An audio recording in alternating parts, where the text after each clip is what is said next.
Hi friends, welcome to Biology Simplified Tamil. நான் உங்க செந்தில்நாதன். நம்ம நிறைய எக்ஸாம்ஸ் அட்டெண்ட் பண்றோம். Board exam, NEET exam, JEE exam, CUET exam, CLAT எக்கச்சக்கமா. அந்த எக்ஸாம்ஸ்லலாம் நம்ம அதிக மதிப்பெண்கள் எடுக்கிறதுக்கு ஒரு சிம்பிளான 6 ஸ்டெப்ஸ் இப்போ பார்க்கலாம். நமக்கு எதிரி என்ன அப்படின்னா படிக்கிறதுல டிஸ்ட்ராக்ஷன்ஸ் தான். ஸோ டிஸ்ட்ராக்ஷன்லேருந்து நீங்கள் விடுபடுறதுக்கு மெயினாக நீங்கள் பண்ண வேண்டிய முதல் step you have to prepare your own schedule. அந்த ஷெட்யூல் வந்து உங்களை பிஸியாக வச்சுக்கிறதுக்கு ஹெல்ப்ஃபுல்லாக இருக்கும். ஸோ ஒரு நாள் முழுக்க நீங்கள் என்ன பண்ண போகிறீங்க உங்கள் படிப்பு சார்ந்து அப்படிங்கிற ஷெட்யூலை நீங்கள் ப்ரிப்பேர் பண்ணுங்கள். ஒரு ஷெட்யூலை நீங்கள் ப்ரிப்பேர் பண்ணிட்டாலே அது உங்கள் சப்கான்ஷியஸ் மைண்டில் போய் அது பதிஞ்சிரும். ஏன்னா நீங்கள் தான் உங்கள் ஓன் ஷெட்யூலை ப்ரிப்பேர் பண்ணுறீங்க. அப்படி சப்கான்ஷியஸ் மைண்டில் போய் அது பதிஞ்ச உடனே உங்களுக்கு நீங்கள் டிஸ்ட்ராக்ஷன் வந்து வெளிவரத்துக்கு அது ரொம்பவே ஹெல்ப்ஃபுல்லாக இருக்கும். அண்ட் டைம் வேஸ்ட் ஆகிறத தடுக்கிறதுக்கு அது பேருதவியாக இருக்கும். ஸோ நீங்கள் ஒரு நாளைக்கு என்ன பண்ண போகிறீங்க அப்படிங்கிற ஷெட்யூலை பிளான் பண்ணிவிடுங்க ரிட்டனாக. அதுக்கடுத்து நம்ம வந்து பார்த்தீங்க அப்படின்னா நீங்கள் நல்ல ஒரு நாளில் 6 மணி நேரத்துலேருந்து 8 மணி நேரம் கண்டிப்பாக கண்டினியூஸாக நைட்டில் தூங்கணும். அப்படி தூங்குறதுனால என்ன பலன் இருக்குது? நிறைய சைக்கியாட்ரிஸ்ட் அண்ட் நிறைய இந்த ரிசர்ச் ரிப்போர்ட் எல்லாமே என்ன சொல்லுது அப்படின்னா நீங்கள் படிக்கக்கூடிய விஷயங்கள் உங்களோட ஷார்ட் டேர்ம் மெமரியில் தான் போய் ஸ்டோர் ஆகுது. அது லாங் டேர்ம் மெமரிக்கு ட்ரான்ஸ்ஃபர் ஆகணும்னா ரேபிட் ஐ மூவ்மெண்ட் தான் ஹெல்ப்ஃபுல்லாக இருக்குமா. இந்த ரேபிட் ஐ மூவ்மெண்ட் அப்படியே தொடர்ந்து ஐ மூவ்மெண்ட் அப்படிங்கிறது என்னன்னா நம்ம தூக்கத்தை தான் சொல்றாங்க. ஸோ தட் அந்த தூக்கத்தில் தான் நமக்கு ரேபிட் ஐ மூவ்மெண்ட் நடக்குது. அது உங்களோட ஷார்ட் டேர்ம் மெமரியில் இருக்கக்கூடிய இன்ஃபர்மேஷன்ஸை லாங் டேர்ம் மெமரிக்கு ட்ரான்ஸ்ஃபர் பண்ண பேருதவியாக இருக்குது. அதனால் நீங்கள் படித்ததெல்லாம் ரொம்ப காலத்துக்கு ஞாபகம் இருக்கணும்னா நீங்கள் ஒரு நாளைக்கு நைட் டைமில் 6 மணி நேரத்துலேருந்து 8 மணி நேரம், குறைஞ்சது 6 மணி நேரம், மேக்ஸிமம் 8 மணி நேரம் கண்டினியூஸாக தூங்கணும். அதை நீங்கள் நினைவில் வச்சுக்கணும். அதுக்கு அடுத்த டிப்ஸ் வந்து பார்த்தீங்க அப்படின்னா pull distraction thoughts out of your mind. So முதல்ல எண்ணங்கள் தான் செயல்களாக மாறுது. நம்ம மனசுக்குள்ளே டிஸ்ட்ராக்ஷனான நம்மளை டிஸ்ட்ராக்ட் பண்ணக்கூடிய கவனத்தை சிதறடிக்கக்கூடிய எண்ணங்கள் தோன்றிக்கிட்டே இருக்கும். அது வந்து நேச்சர், அதை வந்து நம்ம தடுக்க முடியாது. ஆனால் அதை தள்ளி போட முடியும். எப்படி சார் அப்படின்னு கேட்டிங்கன்னா நானே பர்சனலாக இதை ஃபாலோ பண்ணியிருக்கேன். இந்த சீட் கோடை நம்ம பிரெயினை நம்ம மைண்டை நம்மளால் சீட்டிங் ஈஸியாக பண்ண முடியும். நம்ம மைண்ட் நம்ம சொல்கிறத கேட்கும். மனசு சொல்கிறதையே நம்ம பொழுதுனிக்கும் கேட்டுட்ருக்கக்கூடாது. மனசை நம்ம கண்ட்ரோல்லையும் வச்சுக்கணும். எடுத்துக்காட்டுக்கு இப்போ எனக்கு செமஸ்டர் எக்ஸாமுக்கு ஷெட்யூல் விட்டுருவாங்க. 10 நாள் கழித்து செமஸ்டர் எக்ஸாம் ஒரு 6 நாள் கண்டினியூவாக நடக்கிற மாதிரி இருக்கும். அப்போ இந்த 10 நாள் நம்ம போடுற எஃபர்ட் அந்த 6 நாள் நடக்கக்கூடிய எக்ஸாம்ஸில் மார்க் ஸ்கோர் பண்ணுறதுக்கு ரொம்பவே ஹெல்ப்ஃபுல்லாக இருக்கும் அப்படிங்கிறது நம்ம எல்லாருக்குமே தெரியும். ஸோ 10 + 6 நாள் எக்ஸாம், 10 நாள் ஸ்டடி லீவ், 6 நாள் எக்ஸாம் டேஸ். அப்போ 16 நாள் நான் வந்து டிஸ்ட்ராக்ஷன் இல்லாமல் இருக்கணும்.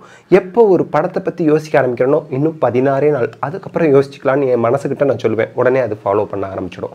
அதை தள்ளி வச்சிடும்.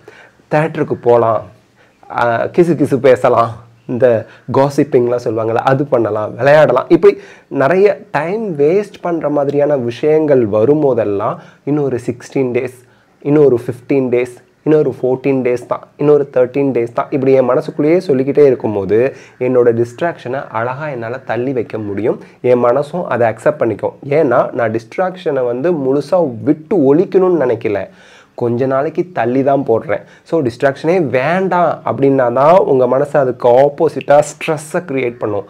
இல்லை, டிஸ்ட்ராக்ஷன் வில் பி தேர், ஆனால் ஆஃப்டர் 16 டேஸ் அதை நான் அக்செப்ட் பண்ணிக்கிறேன். இந்த டே ட்ரீமிங்லாம் பண்ணுவோம் இல்லையா கண்ணா பின்னான்னு, அதெல்லாம் 16 நாள் கழிச்சு அப்படின்னு நம்ம சொல்லிக்கும் போது ஸோ நீங்கள் டிஸ்ட்ராக்ஷன் வராமல் உங்களை காப்பாற்றிக்கிறதுக்கு அது ஹெல்ப்ஃபுல்லாக இருக்கும். இப்போ நீங்கள் எக்ஸாம்பிளுக்கு ஒரு டிஸ்ட்ராக்டிங் தாட் வருது அப்படின்னா ஒரு 10 மினிட்ஸ் இந்த குட்டி டாப்பிக்கை படிச்சுட்டு திருப்பி வரட்டும். 10 மினிட்ஸில் நம்ம முடிக்கல அந்த டாபிக், சரி இந்த டாப்பிக்கை முடிச்சுக்கிறேன், இன்னொன்று another 10 minutes, another ½ an hour, இப்படியே நீங்கள் தள்ளி போட்டுக்கிட்டே போய் உங்கள் டிஸ்ட்ராக்ஷன்லேருந்து நீங்கள் விடுபடலாம். இந்த சீட்டிங் உங்களை உங்ககிட்டேருந்து காப்பாற்றிக்கிறதுக்கு ரொம்பவே ஹெல்ப்ஃபுல்லாக இருக்கும். இது ஒர்க் பண்ணும். Focus on the text book. இங்கே வந்து டெக்ஸ்ட் புக் தான் பைபிள், குரான், கீதா, பகவத்கீதா, இது எல்லாமே நம்ம டெக்ஸ்ட் புக் தான். ஹை ஸ்கோர் வாங்குறவங்களுக்கும் எக்ஸாமில் அந்த அளவுக்கு ஸ்கோர் வாங்க முடியாதவங்களுக்கும் உள்ள டிஃப்ரென்ஸ், டெக்ஸ்ட் புக்கை ஹை ஸ்கோர் வாங்குறவங்க ஃபுல்லாக படித்து புரிஞ்சுக்கிறாங்க. அதே ஸ்கோர் கம்மியாக வாங்குறவங்க கைடோ அல்லது ஜஸ்ட் வேறு ஏதோ மெட்டீரியலோ வச்சுக்கிட்டு ப்ரிப்பேர் பண்ணிகிட்ருக்காங்க. கோர் கான்செப்டான டெக்ஸ்ட் புக்கை விட்டுடுறாங்க. டெக்ஸ்ட் புக்கில் இருக்கக்கூடிய கண்டென்ட்டை பேஸ் பண்ணி தான் உங்களுக்கு எக்ஸாமில் கொஷின் செட் பண்ணுறாங்க. டெக்ஸ்ட் புக்கில் இருக்கக்கூடிய கண்டென்ட்டை பேஸ் பண்ணி தான் உங்களுக்கு ஆன்சர் கீயும் ப்ரிப்பேர் பண்ணுறாங்க. அப்போ டெக்ஸ்ட் புக் தானே முதல்ல நமக்கு இம்பார்ட்டண்ட். ஒரு most important and reliable example நான் உங்களுக்கு சொல்கிறேன். ரீநீட் வைக்கணும் அப்படின்னு சொல்லி ஒரு கேஸ் போணுச்சு.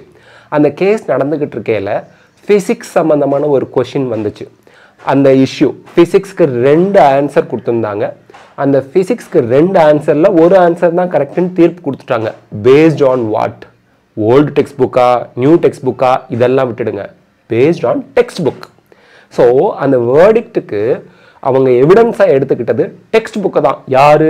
சுப்ரீம் கோர்ட் ஜஸ்டிஸே, சீஃப் ஜஸ்டிஸ் ஆஃப் இந்தியாவே டெக்ஸ்ட் புக்கை பேஸ் பண்ணி தான் ஒரு ஆன்சர் தான் இருக்கணும், நியூ டெக்ஸ்ட் புக் படி, அப்டேட்டட் டெக்ஸ்ட் புக் படி இருக்கட்டும் அப்படின்னு சொல்லிட்டாங்க. ஸோ டெக்ஸ்ட் புக் எவ்வளோ முக்கியம் அப்படிங்கிறது ரீசெண்டாக சுப்ரீம் கோர்ட்டில் கேஸை வாதாடும் போது சீஃப் ஜஸ்டிஸ் ஆஃப் இந்தியா வாயிலேருந்தே வந்தது. அந்த தீர்ப்புலையும் இருக்குது. என்சிஆர்டி லேட்டஸ்ட் டெக்ஸ்ட் புக்கில் இருக்கக்கூடிய ஆன்சரை பேஸ் பண்ணி நம்ம ஃபிசிக்ஸ்க்கு இந்த ஒரு ஆன்சரை ஃபிக்ஸ் பண்ணுறோம் அப்படின்னு சொல்லியிருந்தாங்க. ஸோ தட் டெக்ஸ்ட் புக் தான் எவ்ரி திங். டெக்ஸ்ட் புக்கை பேஸ் பண்ணி தான் கொஷின் செட் பண்ணுறாங்க. டெக்ஸ்ட் புக்லேருந்து தான் ஆன்சர் கீ ப்ரிப்பேர் பண்ணுறாங்க அப்படிங்கிறத நம்ம புரிஞ்சுக்கணும். அப்போது டெக்ஸ்ட் புக் தான் முக்கியம். அண்ட் ஃபிசிக்ஸில் ஹை ஸ்கோர் வாங்கின எல்லா ஸ்டூடெண்ட்டுமே டெக்ஸ்ட் புக்கை ஒழுங்காக படிச்சுட்டு போனவங்க நீட் எக்ஸாமில். ஸோ அதை நீங்கள் ஞாபகம் வச்சுக்கோங்க. நெக்ஸ்ட் வந்து பார்த்தீங்கன்னா டெக்ஸ்ட் புக் படிக்கிறோம். அதில் you should focus on the keywords. ஏன்னா கீவேர்ட்ஸ் தான் கான்செப்ட்.